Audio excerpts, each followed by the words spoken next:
चला यार वा फटाफट झालं.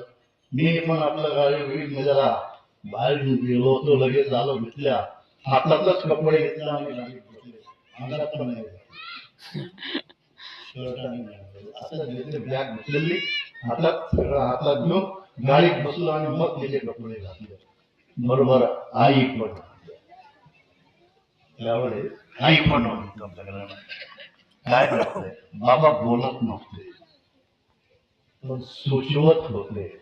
मी जे माझं जे उदाहरण सांगितलं हे त्याचे दुसरं उदाहरण